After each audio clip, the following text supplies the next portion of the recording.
Well, hello everybody and welcome back. Today I'm going to be showing you how to install the VEVOR diesel heater into a cooler. Yes, I've done a lot of different cases, a lot of different trials. I think I finally found the best way to do it. Now, when I first got that VEVOR diesel heater, I had it in its original all-in-one case like this. This case was good and all. I just didn't like the setup. I didn't like how they had the battery terminals. I didn't like how they had their temperature gauge. I didn't like a lot about that all-in-one. So first thing, of course, in Mike fashion, I take it all apart and modify it. My first modification was to get one of these big containers like this. I put it in here. It actually worked really well. I could actually keep the battery in there as well, which is really cool. So it was really an all-in-one. The only bad thing in that -30, -40 weather, that box did get cold enough where the diesel started to actually gel a little bit. And I noticed the heater wasn't really working as good as it could. So the next step I did is I had this old cooler sitting around in my basement. So I decided to put it in there. Now, the reason why I wanted to put it in there is because with the radiant heat coming off the heater, not only is it going to keep the cold from getting into the heater, that radiant heat should keep the heat inside. That's going to help prevent the diesel from gelling up, especially on those really, really cold temperatures. The biggest thing is you just got to make sure you have adequate intake air for the combustion as well.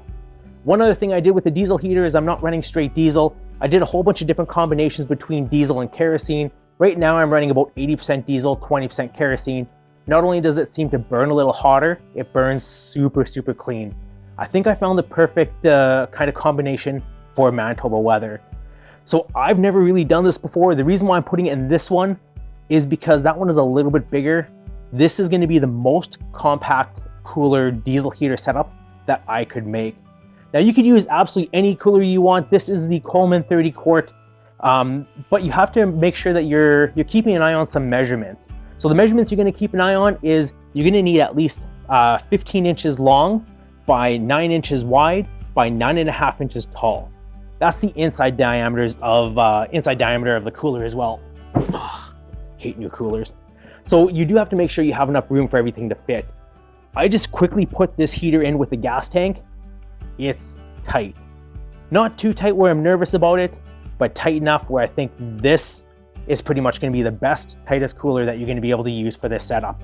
So yeah, I have no idea how it's going to turn out. I have no blueprints. I have no idea how I'm going to make this. You're going to learn along with me, so come along for the ride. Let's get this VEVOR diesel heater in this cooler. So one of the biggest things with the VEVOR diesel heater is when it came out, I did have to add a couple of 1-inch kind of like legs on the bottom. And I did that because there is an exhaust port underneath here. So this one here is an exhaust port. This one here is an intake.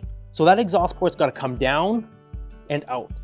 The big thing is you don't want that exhaust port coming too close to the bottom of the cooler either, because of course it can melt it. That exhaust port that comes out gets super hot. I have figured out a way to do it. I actually have some copper tubing here and just a little flange. This fits perfectly. Of course, it's not tight because this is how I had it in my other one, and it fits pretty well. I'll give you a little bit of a closer look at this. Not sure if you can see it very well there, but that's how I had it set up. Now, the other thing, I'll just take this off. The other thing I'm going to be doing is I'm also going to be putting a plate at the bottom of this, a little aluminum plate, and that plate's going to help deflect a lot of that heat. You'll be amazed at how quick that aluminum can disperse that heat. That's probably one of the biggest tips I can give. Whenever you're putting a diesel heater against something, having an aluminum plate at the bottom underneath where the exhaust manifold goes is a really good way to displace that heat. Helps anything from burning up and, well, blowing up your heater. So I'm going to put everything into the cooler to kind of give you an idea on the setup and how I'm planning on doing everything. It is a pretty easy setup as well. The only bad thing is I had a little bit of room and I was hoping to put this 23 Dakota Lithium battery in there. This is the one I usually use for my single days. I'll go to the 46 for an extended day, like a really long day. And then of course I'll use the 135 for my overnights or my weekend heating as well. So I don't think this is gonna fit. If it does, that's gonna be a huge bonus. Now I've tried a couple different ways. I'm actually gonna be putting the computer module side. I'm going to be putting that against this back wall. I'll slide this in. Then I'll get the tank. This tank is gonna fit this way. And I'll slide this in, and then I'll give you a quick look at how tight the fit actually is. All right, so it's gonna be kind of hard. Kind of hard to see, but of course you can see that heater and the gas tank fits in really tight, nice and snug. Now I know some people might be concerned that the gas tank is really close to the heater. This is actually how I had it in my other cooler, and I had it run for probably a good 50-80 hours at a time. I've never had an issue with that heat transfer from the heater to the gas tank, so I'm not super concerned with that. The big thing with this is going to be rerouting the gas line, showing you how to insulate that gas line and the gas pump, just because of the fact that you'll hear that ticking. Now, not only do I want this thing to work really well, I want it to heat really well, I also want it really quiet, so when I'm filming, all you'll hear is the blower noise. So that's a little bit better of a view for you. I'm gonna have all my cables here, and like I said, I don't think that 23 is gonna fit on top. Not only that, but I wouldn't want that 23 on top because of the fact it would get really, really warm up there. So I'm gonna do an external power source. What I'll probably do is I'll put a port here, like a power port that I can just plug into on my battery on the inside of my flip over or tent. Now, one of the first things to do is gonna be marking out on the cooler where I want the intake and exhaust ports to go. That's gonna be these two here. So I marked them out with a marker. Now I'm gonna get a hole saw and cut them out.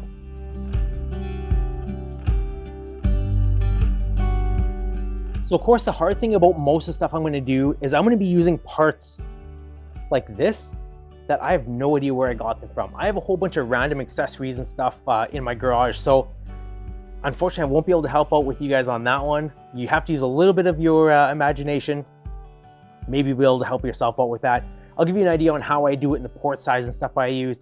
Most of these port sizes I'm gonna use for the heater ducts is gonna be a 4-inch because it's a lot easier to find a 4-inch tube than a 3-inch tube. And of course, you wanna match your hole saw to the port you're gonna be using. The reason why I use these ports is because this port is a really good size to fit that 4-inch tube. It fits perfectly. So that way, when I put it into my tent, it's gonna work really, really well, be nice and tight. You're not gonna get a lot of heat loss on there. The hard thing is, this is a little bit smaller. So what I'll do is I'll drill my holes and then I'm gonna have to trim it out a little bit with a knife. I like doing that better, so that way it's a super, super tight fit.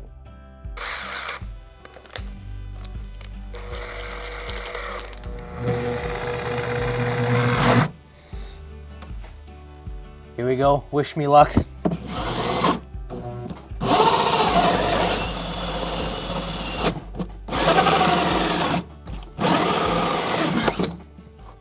There's one.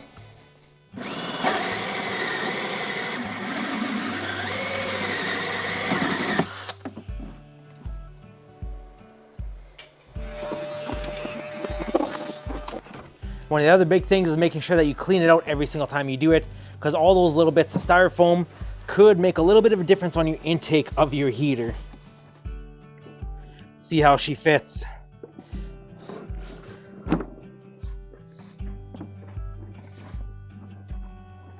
Ooh, that'll be perfect. Absolutely perfect. So next thing is where I get these little pieces from. Like I said, it's a plumbing piece from something. I have no idea what it is. It is a 3-inch internal diameter. That's what I'm gonna be using. This is still too tight, so I am gonna have to trim it back a little bit with a knife, because of course I didn't have a hole saw that was perfect for this. But yeah, I'm gonna trim that back a little bit, so that is absolutely perfect for this. Nice.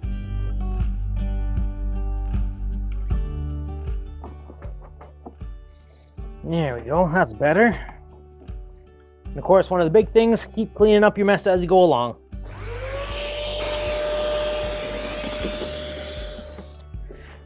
And there we go. Now with a little bit of pressure, I can actually push these in completely flat. Now you're gonna have a nice little tunnel. And that's gonna fit perfectly. I will probably have to trim this back a little bit, the inside, because it's gonna be a little deep, and I'll show you that in a second. So I'll put this in again. That was a little bit tight. I may only have to trim that out a little bit. So I'll show you how that works there. So you can see that collar that sits right on the inside. If I lift this up, don't know if you can see it very well with that light there. But yeah, you can see that collar that's gonna be sitting in there. That way it's nice and tight. And you're gonna get your intake air coming directly from here, which is perfect. Now we'll do the other side as well. So it looks like I'm gonna have to trim off probably about 1/4 inch of both of these. So I'm gonna do that. So the intake side does come with this little bit of a grate, and that'll fit perfectly in that spot. I'll do that.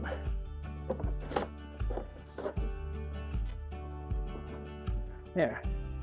Now you can see that intake grate that's there, nice and tight against the side, as well as the heat output that's on that side there. So right now it's kind of semi-installed. Like I said, you can see the heater there. This is where the gas tank's gonna go here. It's gonna tighten everything up in there as well. Now the hard part about how I had to decide this is because the way my tent is set up, the backside here is gonna be towards the tent, and I wanted this to open this way. My other cooler, I did the other way. I had to open it this way. It was kind of a pain. This way I can open up here. The gas is gonna be right next to here, which means it's gonna be a lot easier to fill up in the middle of the night. The only negative thing about this is having the gas tank on this side, I now have to run the exhaust that way. Because of course, heaters here, tanks here, I can't have the exhaust run underneath the gas tank. Well, I can, I just don't want to. I could run out the backside here, but this is the fresh air intake, and I don't want some, gases, some exhaust to somehow get sucked up into that intake and blow into my tent. So the next best solution is to bring it to the backside of the tent. So this is gonna bring it to the backside here. I have a solution for that as well. I do have this little connector that's gonna attach there. And what I'll have to do is get another connector, a 90-degree connector, that's gonna go out.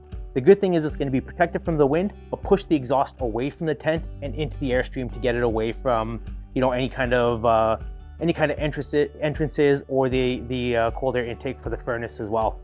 So the easiest way to do this hole on the outside of the cooler as well, just get a regular marker, find your exhaust port, kind of find the middle of it, and just make a dot across. Then you can measure your depth and your hole diameter to make sure you have proper clearance for your exhaust. Okay, so I made that line there. Pull everything apart. So for the exhaust, I end up using 3/4 inch copper tube with a 2.5 inch hole bit. It doesn't look like much, but I had that running on that distance for that amount of time, probably 80, 100 hours. I never had any issues with that overheating. So far that works really well, and eventually I'll probably get one of those through hull exhaust systems. That way it's gonna just discharge right to the external. That's how I'm gonna do it for now. Now time to drill that exhaust hole. After putting it all together, I really don't like that setup. I wish I should have moved it up a little bit higher, but nothing we can do now. Let's just go for it.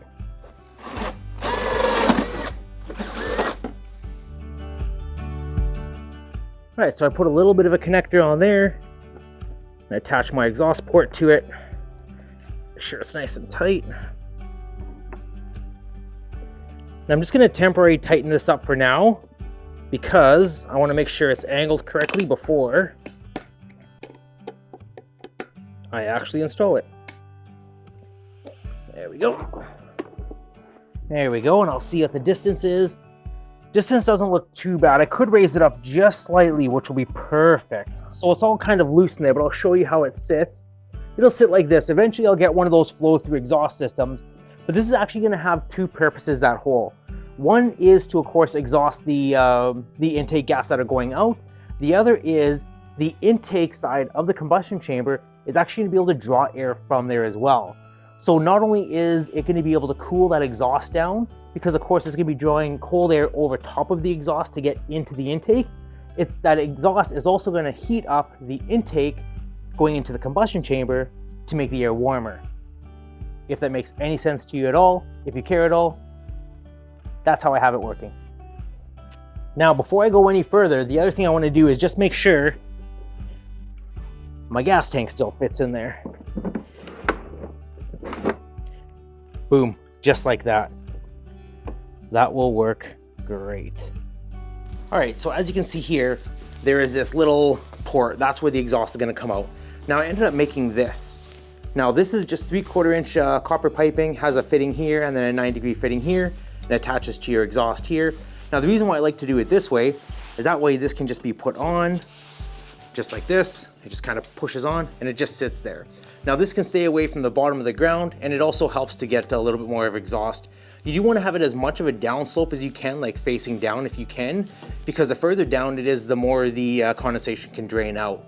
Now, as I'm just going to touch up on something I was saying before, the reason why I have such a big hole is that does work for the intake for the combustion chamber as well.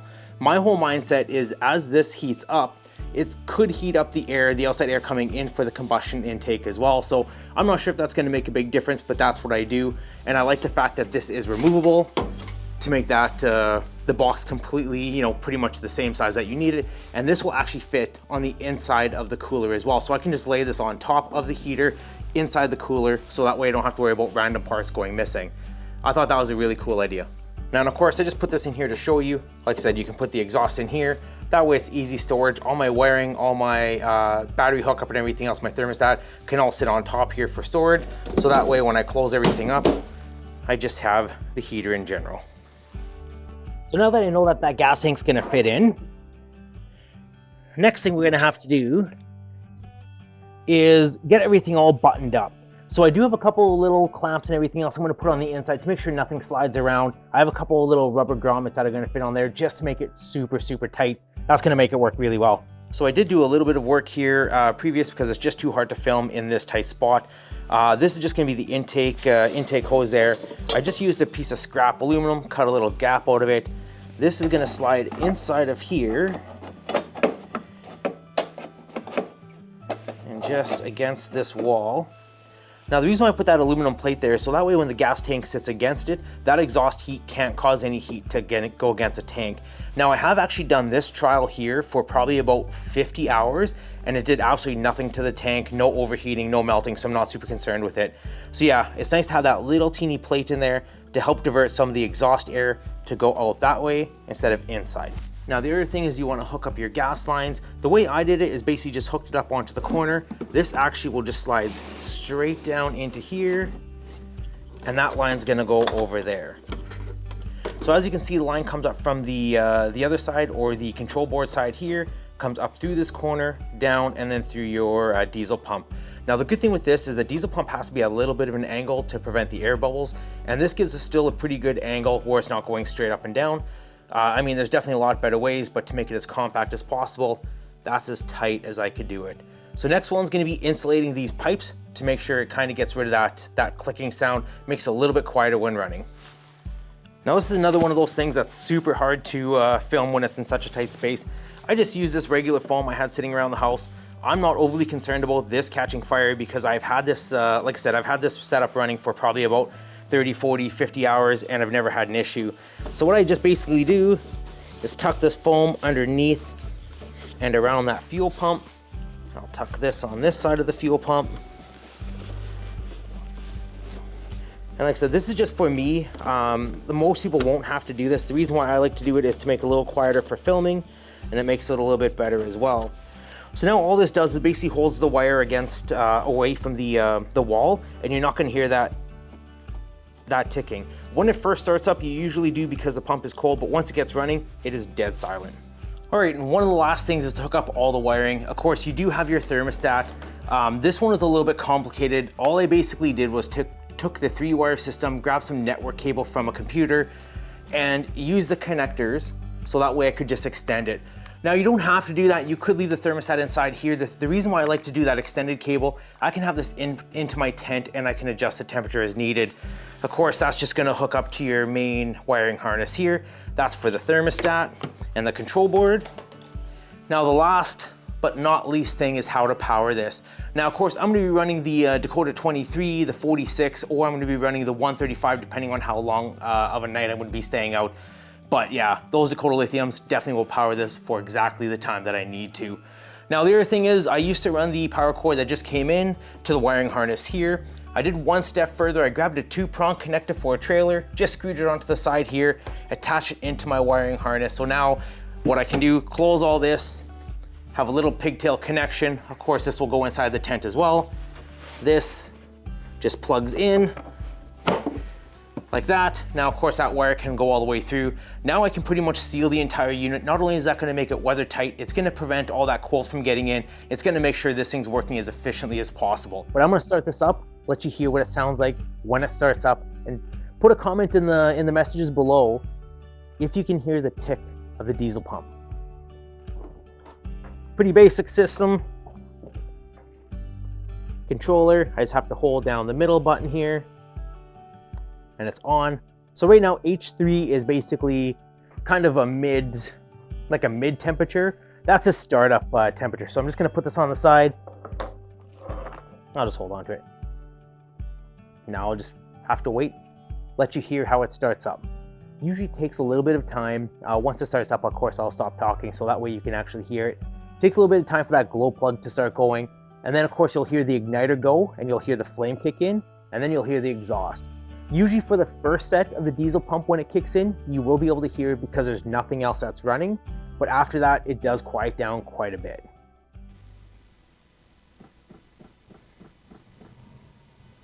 So you can hear that ticking now. And I don't know if you can hear the ignition.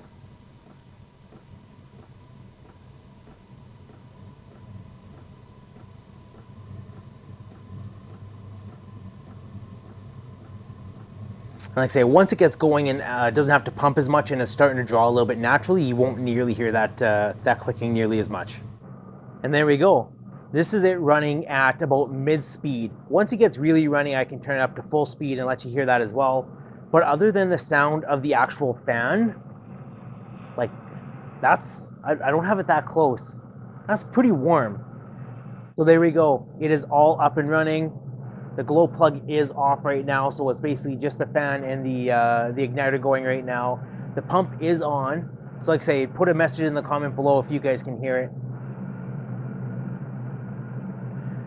And I mean, I'm very, very close to the heater as well, and it's not super loud. Usually this is outside the tent, and the biggest noise you're gonna hear is that intake coming in, and then of course the fan on the outside here. This fan on the outside does push a lot of hot air, and that's what's gonna heat the tent, of course. I would not recommend running these in a garage, in a closed garage without proper ventilation, because it does exhaust carbon monoxide. So I'm not gonna let it run too long. I'm gonna be turning it down right away. But that's pretty much my setup for my diesel heater. So overall, this is what I'm gonna be looking at for my diesel heater. This is my main setup for all my overnights, for everything else, even my regular day-to-day fishing. I've pretty much got away from propane. Who knows, I may go back to it, but so far I think these diesel heater setups are really nice. There is one negative thing about the diesel heaters, and that's you do have to be a little bit more mechanically inclined. These things will throw off error codes just like anything else. There's a lot of things that can happen. Anytime you use a control board or a computer board, there's a lot of different faults. These things do have a lot of sensors in them, so you gotta kind of learn up on the different codes and stuff like that. If you can, go check out a whole bunch of different Facebook groups that are pretty much, you know, sectioned for diesel heaters, because I have to admit those instructions are terrible. But overall, that's it for the diesel heater. I hope you guys enjoyed the video. Hopefully it's gonna help you guys out. You know, this is more for the sub-zero temperatures that we have up here in Manitoba. I have actually been running this as I've been doing this project for probably the last month. I probably put on a good, like say 30, 40, 50 hours easily on runtime as well. I've never had an issue with it since I've done that as well. So you can also do a whole bunch of different mixes with your gas. Right now I'm running about a 40-60 split, 40% kerosene, 60% diesel. I took it apart the other day and it was super clean. So I'm gonna add a little bit more diesel. The more diesel you can run, the higher output you're gonna get with that, because of course diesel does burn a little bit hotter. The only unfortunate thing with diesel is that you can get a little bit more soot buildup. But that's it. I'm done talking for the day. Hopefully you guys enjoyed the video. Like I said, if you guys have any questions, put it in the comments below. I'll definitely see what I can do to help you guys out. I am definitely not the guy that knows everything about these, but I do a lot of trial and error. So like I say, keep in touch, keep comments coming in if you guys have any questions. Keep an eye on my YouTube channel. I have a whole bunch of videos coming up with this diesel heater. Like I said, you're gonna see this in every single one of my videos coming up, as well as getting powered by Dakota Lithium. So stay safe on the ice. If you see someone stuck, go help them out. Most likely they need a hand in some of our harshest weather. And until we catch you again, keep it real.